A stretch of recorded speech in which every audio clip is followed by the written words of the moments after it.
Meu marido me ofereceu um café com o sorriso mais afetuoso que eu via nele em meses. Aceitei agradecida, sem suspeitar de nada. Foi então que a nossa empregada, Lúcia, tropeçou em mim e derrubou um pouco no chão. Enquanto se abaixava para limpar, ela sussurrou bem baixinho, só para mim. Não tome isso, por favor. Confia em mim, Miss Angelou. Então eu troquei as xícaras secretamente com a do meu marido. 5 minutos depois aconteceu algo aterrorizante. Mas antes de continuar, certifique-se de estar inscrito no canal e escreva nos comentários de onde você está assistindo a este vídeo. Meu nome é Gabriela. E aos 42 anos eu achava que conhecia meu marido melhor do que qualquer pessoa no mundo. 12 anos de casamento. Uma filha linda de 8 anos chamada Sofia. Uma casa confortável em uma área nobre dos Jardins. Na cidade de São Paulo. Tudo parecia perfeito. Perfeito até demais. Como descobri naquela manhã de sábado que mudaria tudo. Alexandre sempre foi atencioso. Mas nos últimos meses ele estava diferente. Mais carinhoso, mais presente. Insistindo em preparar o meu café todas as manhãs. Eu achava isso romântico. Um sinal de que o nosso casamento estava mais forte do que nunca. Como eu estava enganada. Naquela manhã, Sofia estava na casa da minha mãe em Atibaia passando o fim de semana. Alexandre sugeriu um café da manhã especial. Só nós dois. Ele preparou tudo com muito capricho. Pão de queijo quentinho, frutas picadas, suco natural. E claro, o meu café favorito, aquele de grãos do sul de Minas. Bem forte, do jeito que eu tanto gostava. Luzia trabalhava com a gente havia apenas 6 meses. Era uma mulher discreta na faixa dos 50 anos. Sempre eficiente e silenciosa. Alexandre a contratou depois que a nossa antiga diarista se aposentou. Para ser sincera, eu nunca tinha prestado muita atenção nela. Ela fazia o trabalho dela e desaparecia. Exatamente como o Alexandre preferia que os funcionários fossem. Mas naquela manhã, enquanto o Alexandre me servia o café com aquele sorriso perfeito, notei algo estranho nos olhos da Luzia. Ela estava parada perto da porta da cozinha, observando a cena com uma expressão que eu não conseguia decifrar. Medo. Urgência. Eu não tinha certeza. Obrigada, meu amor. Eu disse ao Alexandre pegando a xícara de porcelana branca. O aroma do café era inconfundível. Exatamente como eu gostava. Levei a xícara aos lábios. Pronta para dar o primeiro gole. Foi quando a Luzia se moveu. Rápida demais para alguém que normalmente era tão cuidadosa. Ela cruzou a sala, carregando uma bandeja com talheres limpos. Esbarrou em mim com força suficiente para virar a xícara, derrubando todo o café quente, no meu roupão e no chão. Ai, meu Deus! Ai, gritei, mais pelo susto do que pela dor. Luzia, o que aconteceu? Ela se ajoelhou imediatamente com guardanapos na mão, limpando freneticamente o chão de mármore. Mas quando ela me olhou, seus olhos estavam cheios de uma intensidade que me assustou. Ela se aproximou fingindo secar o meu roupão e sussurrou tão baixo que eu mal consegui ouvir. Não tome esse café, por favor, dona Gabriela. Só confie em mim. Meu coração disparou. O tom de urgência na voz dela não deixava dúvidas de que ela não estava brincando. Mas o quê? Por quê? Olhei para o Alexandre. Ele estava de pé com uma expressão de irritação no rosto. Luzia, pelo amor de Deus. Ele disse com a voz mais alta do que o necessário. Essa xícara era da minha avó. Você sabe o quanto a Gabriela valoriza essas peças. Me perdoe, seu Alexandre, respondeu a Luzia, mantendo a cabeça baixa. Foi um acidente. Minha mente corria a 1000 por hora. O aviso da Luzia ecoava na minha cabeça. Não beba esse café, confie em mim. Por que ela diria isso? O que tinha no café? E por que o Alexandre estava tão irritado por causa de uma simples xícara quebrada, quando normalmente ele era tão calmo? Está tudo bem, eu disse, tentando manter a voz firme apesar do tremor que eu sentia por dentro. Acidentes acontecem. Alexandre já estava servindo outra xícara na prensa francesa que estava na mesa. Seus movimentos eram cuidadosos, quase meticulosos, algo que eu sempre admirei nele, a atenção aos detalhes. Mas agora, Observando ele despejar o líquido escuro na nova xícara, senti um calafrio percorrer a minha espinha. Aqui está, meu amor, ele disse, me entregando a xícara com aquele mesmo sorriso caloroso. Tenha cuidado para não derrubar de novo. Peguei a xícara com as mãos trêmulas. Luzia ainda estava no chão recolhendo os cacos, mas os olhos dela encontraram os meus por um breve segundo. Havia uma súplica naquele olhar, um pedido silencioso para que eu acreditasse nela. Minha mente trabalhava freneticamente. Se a Luzia estivesse certa, se houvesse algo de errado com aquele café, eu precisava de um plano. Eu não podia simplesmente me recusar a beber na frente do Alexandre. Ele suspeitaria. E se ele realmente tivesse colocado algo no café, eu não queria nem pensar no que poderia acontecer. Sabe de uma coisa? Eu disse forçando um sorriso. Estou com tanta fome que acho que vou comer algo primeiro. Você pode me passar aquele pão francês com geleia? Alexandre hesitou por uma fração de segundo antes de sorrir. Claro, querida. Deixa que eu pego para você. Ele se levantou e foi até a bancada da cozinha. Foi tudo o que eu precisei. Com um movimento rápido, peguei a xícara dele, que estava ao lado do meu prato, e troquei com a minha. Meu coração batia tão forte que eu tinha certeza de que ele podia ouvir. Quando o Alexandre voltou com o pão, eu já estava segurando a xícara dele como se fosse a minha. Ele não notou a troca. Por que notaria? Afinal, nós éramos marido e mulher. Confiávamos um no outro. Ou pelo menos era o que eu pensava. Obrigada, meu amor, eu disse, pegando o pão que ele me oferecia. Morde devagar. Observando o Alexandre por cima da borda da xícara que agora estava na minha frente. A xícara dele? Ou seria a minha? Alexandre pegou a xícara dele, que na verdade era minha, e deu um gole longo. Eu mal conseguia respirar, observando cada movimento dele. Se a Luzia estivesse errada, se eu tivesse feito a troca por nada, o Alexandre ia achar que eu estava louca. Mas, se ela estivesse certa, os primeiros 2 minutos foram uma tortura. Alexandre continuou comendo normalmente, fazendo comentários sobre como estava feliz por termos esse tempo juntos.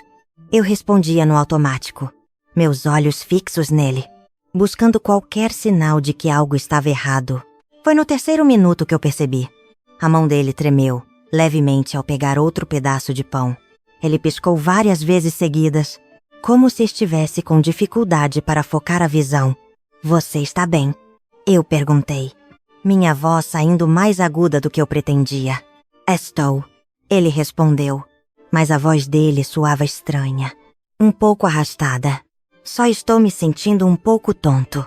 Luzia ainda estava na sala, agora fingindo arrumar uns livros na estante. Eu a vi se virar levemente, observando o Alexandre com atenção. No 4º minuto, Alexandre levou a mão à testa. Gabriela, eu não estou me sentindo muito bem. O rosto dele estava ficando pálido. Gotas de suor começavam a se formar na testa dele. Ele tentou se levantar, mas as pernas fraquejaram. Alexandre, eu gritei pulando da cadeira e correndo até ele. Foi quando aconteceu. Os olhos dele viraram para trás e o corpo inteiro começou a convulsionar. Ele caiu da cadeira batendo com força no chão. Os braços e pernas se debatiam violentamente. Uma espuma começou a se formar no canto da boca dele. Eu estava paralisada. Meu cérebro incapaz de processar o que eu estava vendo. Meu marido, o homem com quem eu vivi por 12 anos, estava no chão tendo uma convulsão. E eu sabia, com uma certeza absoluta e aterrorizante, que aquele café era para mim. Luzia correu para o telefone. Vou chamar a ambulância. Mas enquanto ela discava, ela se virou para mim e nossos olhos se encontraram. Naquele olhar eu vi a confirmação. Ela sabia, de alguma forma. A Luzia sabia exatamente o que o Alexandre tinha planejado fazer comigo. A ambulância chegou em tempo recorde, mas para mim pareceu uma eternidade. Fiquei ajoelhada ao lado do Alexandre, observando o corpo dele tremer incontrolavelmente, sem saber se eu devia ajudá-lo ou me afastar. Aquele homem tinha tentado me matar. Aquele homem que jurou me amar e me proteger tinha colocado veneno no meu café. Os paramédicos o estabilizaram e o levaram às pressas para o hospital sírio-libanês. Eu o segui na ambulância. Sentada em silêncio enquanto eles trabalhavam para manter o Alexandre vivo, minha mente estava em branco, incapaz de processar a magnitude do que tinha acontecido. Luzia tinha insistido em ir com a gente.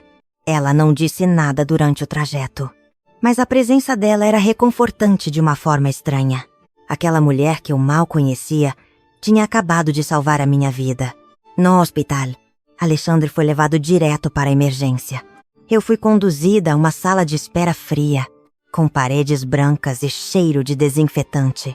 Luzia sentou ao meu lado, com as mãos entrelaçadas no colo. Dona Gabriela, ela disse baixinho depois de vários minutos de silêncio. Eu preciso te contar algumas coisas. Coisas que eu deveria ter contado semanas atrás. Eu me virei para olhar no rosto dela. Como você sabia sobre o café? Luzia respirou fundo, como se estivesse se preparando para confessar um crime. Eu vi ele colocando alguma coisa no seu café. E não foi a primeira vez. Meu estômago revirou. Como assim não foi a primeira vez? O seu Alexandre tem colocado alguma coisa no seu café todas as manhãs. Há quase um mês. Mas sempre em doses pequenas. Quase imperceptíveis. Hoje ele colocou muito mais. Eu sabia que dessa vez seria fatal. O peso do que ela estava dizendo me atingiu como um caminhão. Um mês. Alexandre estava me envenenando lentamente por um mês inteiro. De repente, tudo fez sentido. As dores de cabeça constantes que eu vinha sentindo. Os enjoos matinais que eu atribuía ao estresse do trabalho. A fadiga inexplicável que me fazia dormir por horas durante o dia. Por que você não me disse antes? Minha voz saiu mais como uma acusação do que eu pretendia. Luzia abaixou o olhar. Eu tinha medo. Medo de que a senhora não acreditasse em mim. Medo de que o seu Alexandre descobrisse. Ele me ameaçou de demissão várias vezes, quando notou que eu prestava muita atenção nos hábitos dele. Eu precisava de provas antes de falar qualquer coisa. E você tem essas provas. Ela concordou lentamente com a cabeça e colocou a mão na bolsa. Eu venho tirando fotos dele preparando o seu café. E tem mais. Eu encontrei coisas no escritório dele. Documentos. Meu coração acelerou. Que tipo de documentos? Antes que a Luzia pudesse responder, um médico apareceu na porta. Era um homem de meia idade, com óculos de armação de metal e uma expressão grave. Dona Gabriela, sou o Dr. Mendes.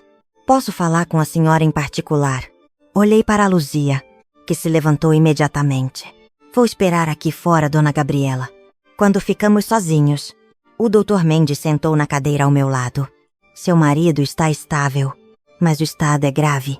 Conseguimos controlar as convulsões, mas os exames preliminares mostram níveis extremamente altos de arsênico no organismo dele. Arsênico. A palavra ecoou na minha cabeça como um sino fúnebre. Arsênico. Eu repeti com a voz fraca. Sim, uma dose que teria sido fatal se não tivéssemos agido rapidamente. Dona Gabriela, eu preciso perguntar. A senhora tem alguma ideia de como o seu marido pode ter ingerido arsênico?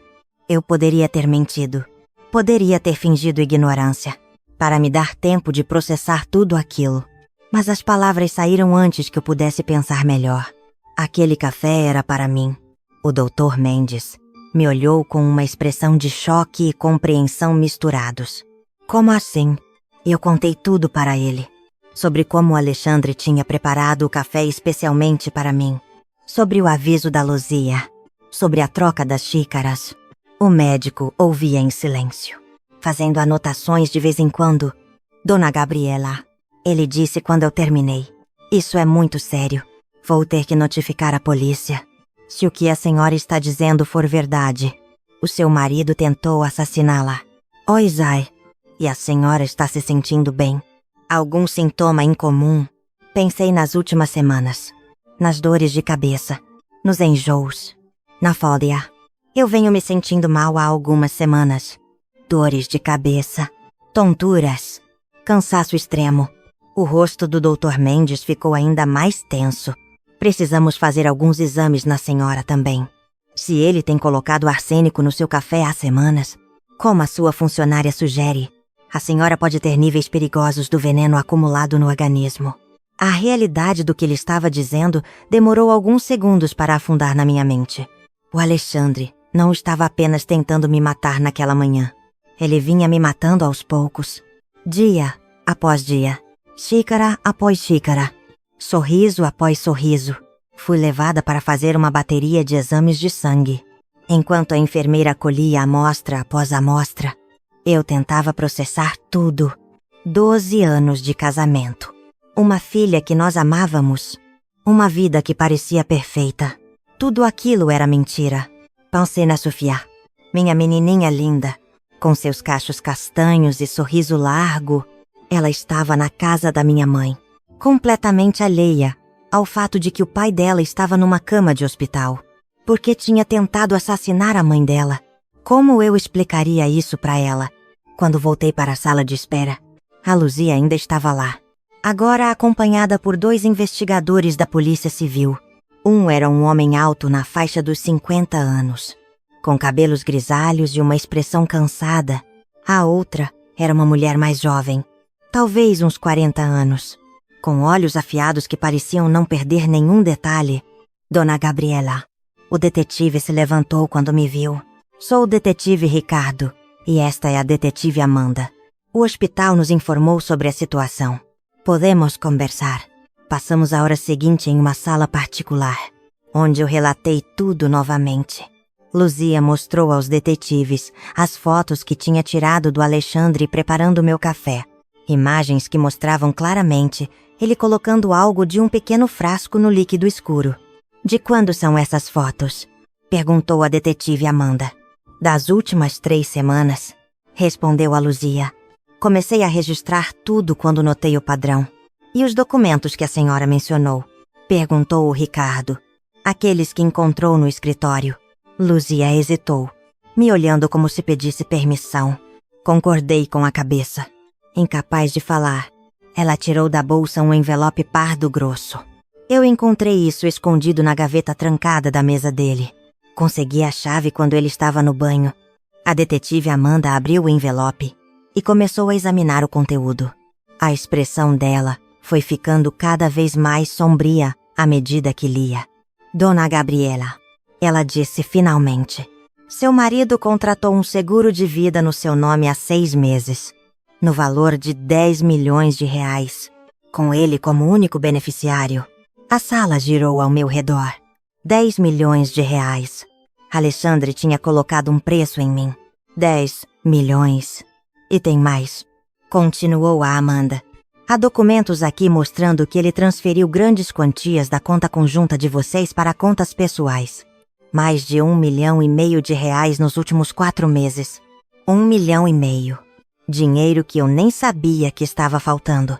Dinheiro que ele roubou enquanto planejava me matar.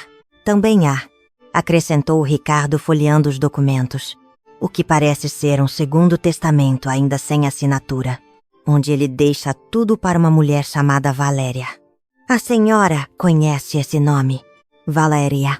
O nome me era vagamente familiar, mas eu não conseguia lembrar de onde. Ela trabalha no escritório do seu Alexandre, disse a Luzia baixinho. Ela vem aqui em casa às vezes para deixar documentos. Sempre muito simpática. A traição em camadas. Não era só a tentativa de assassinato. Era o dinheiro roubado. O seguro de vida fraudulento. A outra mulher. Quantas mentiras cabem em um casamento de 12 anos? Vamos precisar de um mandado de busca e apreensão para procurar evidências na sua casa, disse a detetive Amanda. E vamos interrogar o seu marido assim que ele tiver condições. Por enquanto, há um policial posicionado na porta do quarto dele. Ele não vai a lugar nenhum. Quando os detetives finalmente saíram, fiquei a sós com a Luzia na sala de espera.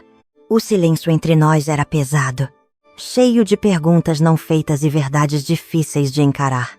Lúcia, eu disse finalmente. Obrigada. Você salvou a minha vida. Ela balançou a cabeça. Eu deveria ter falado antes, Dona Gabriela. Toda vez que eu via a senhora tomar aquele café, toda vez que eu via a senhora ficando mais fraca e doente, e eu não fazia nada, você tinha medo. Eu entendo. Mas no fim você fez o que tinha que ser feito. Luzia me olhou com lágrimas nos olhos. Tem mais uma coisa que eu preciso te contar. Meu coração parou. O que foi? É sobre a sua filha. Eu ouvi o seu Alexandre no telefone algumas vezes, falando com essa Valéria. Eles planejavam levar a Sofia para morar com eles depois que o plano deles funcionasse. A sala ficou vermelha. A ideia do Alexandre e da amante dele criando a minha filha, usando o meu dinheiro, vivendo na minha casa enquanto eu estava morta e enterrada. Eles nunca vão encostar na minha filha. Eu disse com a voz, saindo como um rosnado. Nunca. Foi naquele momento que eu tomei uma decisão. O Alexandre tinha tentado me destruir. Tinha planejado meticulosamente me tirar do caminho para poder ficar com o meu dinheiro e com a minha filha. Mas ele tinha falhado. E agora ele ia pagar por cada mentira. Cada gota de veneno. Cada sorriso falso que ele me deu enquanto planejava a minha morte. Os resultados dos meus exames saíram no dia seguinte. Como o Dr. Mendes suspeitava, eu tinha níveis significativos de arsênico no meu sistema. Não o suficiente para ser imediatamente fatal, mas o bastante para explicar todos os sintomas que eu vinha sentindo. Se o Alexandre tivesse continuado com o envenenamento gradual por mais algumas semanas, mesmo sem a dose fatal daquela manhã, eu provavelmente teria morrido de falência múltipla dos órgãos. Comecei o tratamento de quelação imediatamente. Foi um processo doloroso e exaustivo, mas necessário para remover o veneno do meu corpo. Enquanto isso, a investigação policial se aprofundava, revelando camada após camada de mentiras e planejamento frio. A casa foi revistada pela perícia. Eles encontraram um frasco de arsênico escondido no fundo de uma gaveta no escritório do Alexandre, disfarçado como um suplemento vitamínico. Encontraram também um segundo notebook escondido no closet dele, que continha meses de e-mails trocados entre ele e Valéria. Quando a detetive Amanda me mostrou alguns desses e-mails, senti como se estivesse lendo sobre a vida de uma estranha. Não podia ser o meu marido escrevendo aquelas coisas sobre mim. Ela está mais fraca a cada dia, dizia um e-mail de 3 semanas atrás. Mal consegue sair da cama nos fins de semana. Não vai demorar muito agora, meu amor. Mal posso esperar para nos livrarmos dela. A Valéria tinha respondido: vamos ser tão felizes juntos. Você, eu e a Sofia. Seremos a família perfeita. A família perfeita. Eles queriam roubar a minha vida. Literalmente. Meu marido, minha filha, minha casa, meu dinheiro. Tudo planejado com uma frieza que me deixava com náuseas. Alexandre permaneceu no hospital por 1 semana antes de ser transferido para a penitenciária de Tremembé. Ele sobreviveu. Embora os médicos tenham dito que ele teria danos permanentes nos rins e no fígado, justiça poética, eu pensei. Ele tinha tentado me envenenar aos poucos. E agora o próprio corpo dele estava envenenado. Durante todo esse tempo, eu mantive a Sofia longe de tudo. Minha mãe a levou para a casa dela no interior, inventando uma desculpa sobre uma viagem de última hora. A Sofia tinha apenas 8 anos. Ela não precisava saber ainda que o pai era um monstro, mas eu sabia que eventualmente teria que contar a ela. Essa conversa me assombrava todas as noites enquanto eu tentava dormir. A Luzia continuou morando com a gente. Embora eu tivesse insistido que ela não precisava mais trabalhar como empregada, ela se tornou uma espécie de amiga, uma aliada nesse pesadelo. Ela conhecia a verdade, tinha visto tudo acontecer, e a presença dela era estranhamente reconfortante. Foi a Luzia quem me contou mais sobre a Valéria. Ela tinha feito a própria investigação, descobrindo que a Valéria era a secretária executiva do Alexandre há 2 anos. Eles começaram o caso há 6 meses, exatamente quando o Alexandre contratou o seguro de vida no meu nome. Ela tem 28 anos. A Luzia me disse uma noite enquanto tomávamos chá na cozinha. Era estranho como a minha vida tinha mudado. Antes, a Luzia servia o chá. Agora, nós nos sentávamos juntas de igual para igual, unidas pelo trauma compartilhado. 28. Eu repeti. Eu tinha 42. Claro que o Alexandre escolheria alguém mais jovem. E ela tem dívidas. Muitas dívidas. Cartões de crédito, Empréstimos pessoais. A polícia acha que o dinheiro foi parte da motivação dela. O dinheiro. Sempre voltava para o dinheiro. Alexandre e Valéria não me queriam apenas morta. Eles queriam os meus recursos financeiros. Os 10 milhões do seguro de vida. Mais os bens que eu tinha no meu nome. Mais a parte do Alexandre na empresa que nós administrávamos juntos. Fiz o cálculo mentalmente. Eles teriam saído com mais de 25 milhões de reais se o plano tivesse funcionado. 25 milhões. Esse era o meu valor de mercado. Aparentemente, o preço da minha vida. A polícia prendeu a Valéria uma semana depois que o Alexandre foi levado para a penitenciária. Eu estava na delegacia quando isso aconteceu, sentada em uma sala de observação com um espelho falso, observando enquanto os detetives a interrogavam. Ela era bonita. Eu tinha que admitir. Cabelo loiro comprido, olhos verdes, corpo esbelto. Exatamente o tipo de mulher que o Alexandre sempre admirou. Exatamente o oposto de mim, com meu cabelo castanho curto e o corpo que nunca voltou totalmente ao normal depois da gravidez da Sofia. Eu não sabia que ele ia envenenar ela. Valéria dizia, com as lágrimas escorrendo pelo rosto perfeitamente maquiado. Ele me disse que a Gabriela estava doente, que era só uma questão de tempo. Eu nunca imaginei. Mentiras. Cada palavra que saía da boca dela era uma mentira. Os e-mails provavam que ela sabia exatamente o que o Alexandre estava fazendo. Ela até sugeriu aumentar a dose em uma ocasião, dizendo que quanto mais rápido, melhor. Senhorita Valéria, a detetive Amanda disse, com a voz fria e profissional. Temos e-mails seus discutindo o envenenamento em detalhes. Temos mensagens onde você parabeniza o Alexandre por dar mais um passo. Temos provas suficientes para condená-la por conspiração para cometer homicídio. O rosto da Valéria empalideceu. Ele me forçou. O Alexandre me ameaçou. Disse que me demitiria, que arruinaria a minha reputação se eu não o ajudasse. Mas mentiras. As lágrimas eram convincentes. Eu admito, mas eu conhecia a verdade. Ela não era uma vítima. Ela era uma cúmplice tão culpada quanto o Alexandre. Quando o interrogatório terminou e a Valéria foi levada para uma cela, a detetive Amanda veio falar comigo. Como a senhora está? Ela perguntou, com a voz mais gentil do que eu esperava. Sinceramente, eu não sei. Metade de mim ainda não acredita que isso está acontecendo. A outra metade quer. Fiz uma pausa, sem saber como expressar a raiva que fervia dentro de mim. Vingança, sugeriu a Amanda. Justiça, eu corrigi. Quero que eles paguem por tudo o que fizeram. Não só a mim, mas a Sofia. Ela vai crescer sem o pai por causa das escolhas dele. Ela vai ter que lidar com o fato de que o pai tentou matar a mãe dela. Como se supera isso? A Amanda colocou a mão no meu ombro. As crianças são mais resilientes do que pensamos. E ela tem a senhora. A senhora é forte, Gabriela. Mais forte do que imagina. Eu não me sentia forte. Me sentia quebrada, traída, violada de maneiras que iam muito além do físico. Alexandre não apenas tentou tirar a minha vida. Ele tentou tirar a minha dignidade, minha autonomia, minha capacidade de confiar. E de certa forma ele teve sucesso nisso. Mas havia algo crescendo dentro de mim também.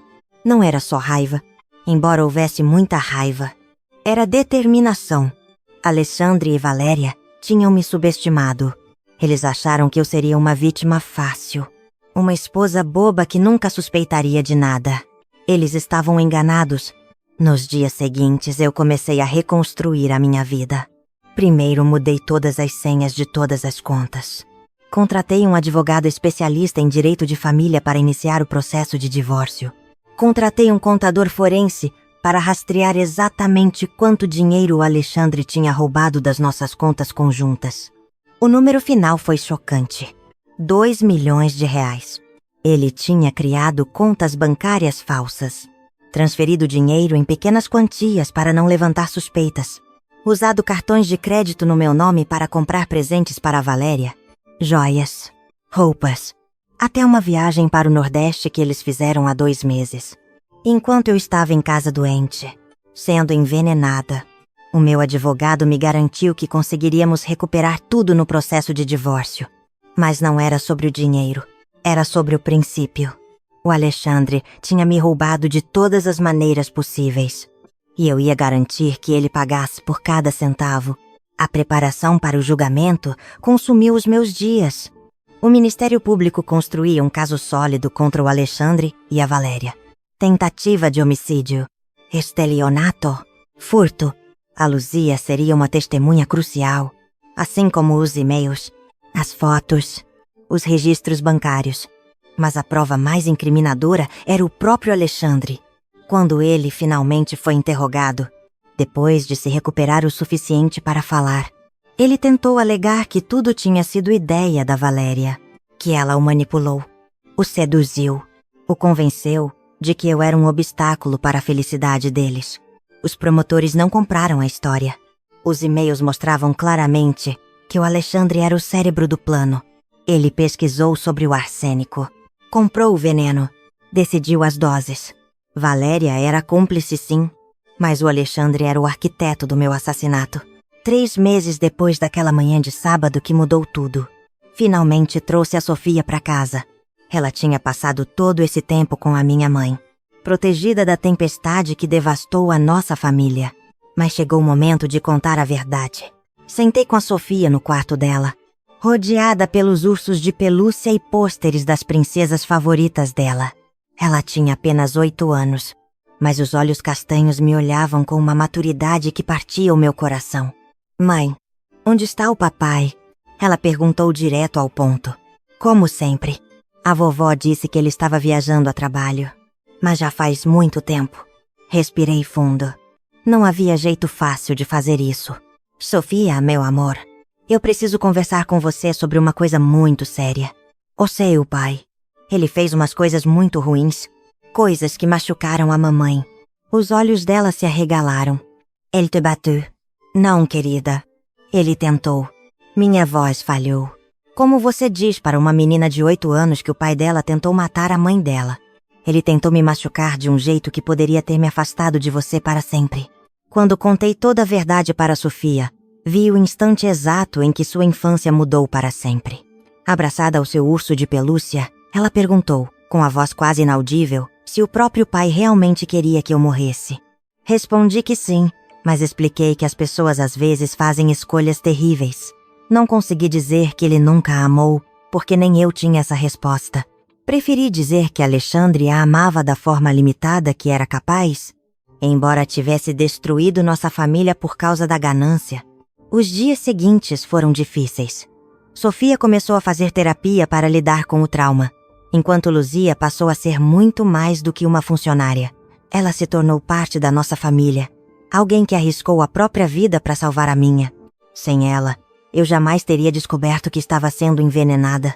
À medida que a investigação avançava, surgiam novas revelações. Alexandre e Valéria mantinham um apartamento secreto, planejavam assumir minha identidade e até criaram perfis falsos nas redes sociais usando fotos da minha filha, como se ela já fosse filha deles.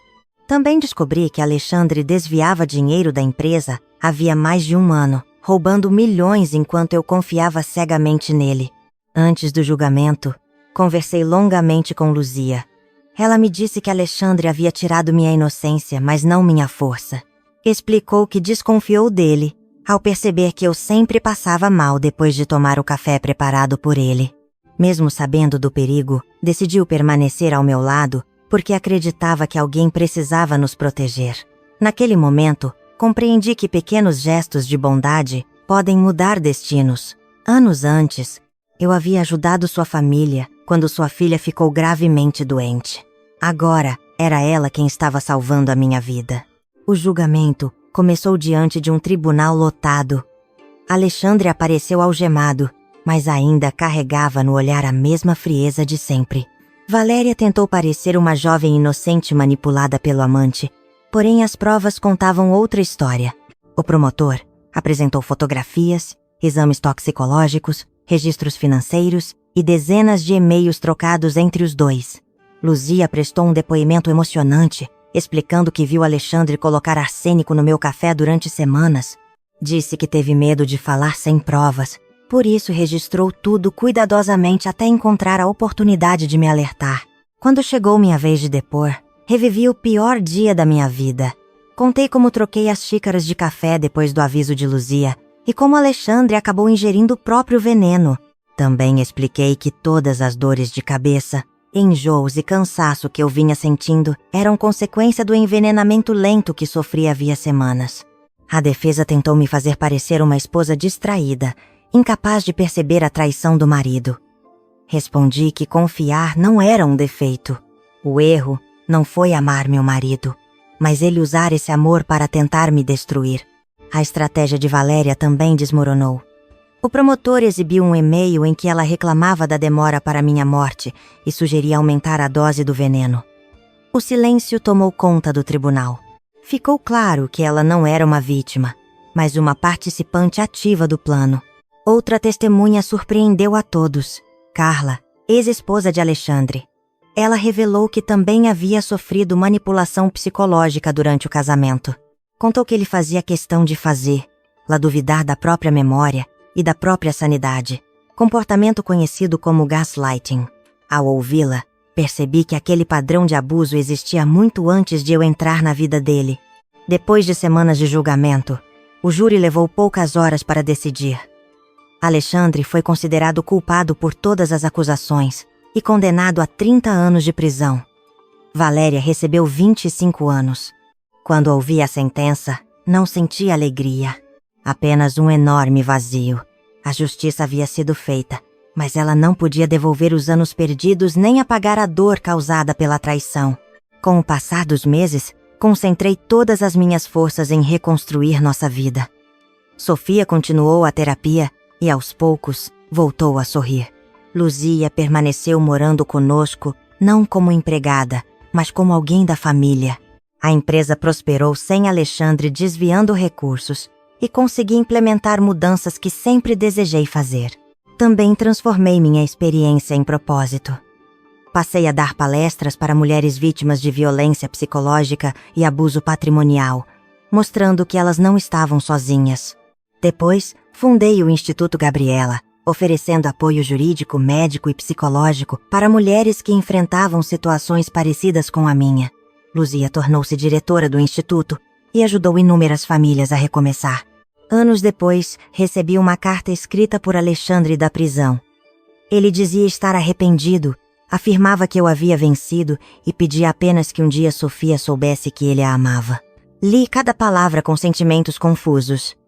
Talvez fosse sincero. Talvez fosse apenas mais uma tentativa de manipulação. No fim, compreendi que isso já não importava. O arrependimento dele não mudava o que havia feito nem era necessário para minha recuperação. Escolhi não responder. Pouco tempo depois conheci Daniel, um advogado que colaborava voluntariamente com o Instituto. Diferente de Alexandre, ele nunca tentou me impressionar com grandes promessas. Demonstrava respeito nas pequenas atitudes do dia a dia. Nossa relação cresceu devagar, baseada em confiança, honestidade e paciência. Sofia gostou dele desde o início, porque Daniel jamais tentou ocupar o lugar do pai. Apenas conquistou seu carinho naturalmente. 2 anos depois, ele me pediu em casamento durante uma caminhada simples. Aceitei porque percebi que o medo não podia continuar controlando minha vida. O amor verdadeiro não exige cegueira, exige respeito. Nossa cerimônia foi pequena, cercada apenas pelas pessoas mais importantes para nós. Sofia foi minha dama de honra. Luzia foi minha madrinha. Enquanto caminhava até o altar, entendi que minha história já não era sobre traição, veneno ou vingança. Era sobre sobrevivência, recomeços e escolhas. Hoje continuo carregando cicatrizes, mas elas deixaram de ser lembranças de dor para se tornarem provas da minha força. Alexandre pertence ao passado. O que define minha vida agora são minha filha, minha nova família e todas as mulheres que conseguimos ajudar através do Instituto. Se esta história tocou você, inscreva-se no canal e conte nos comentários qual momento mais marcou sua emoção. E se quiser acompanhar histórias exclusivas, torne-se membro do canal. Será um prazer ter você conosco.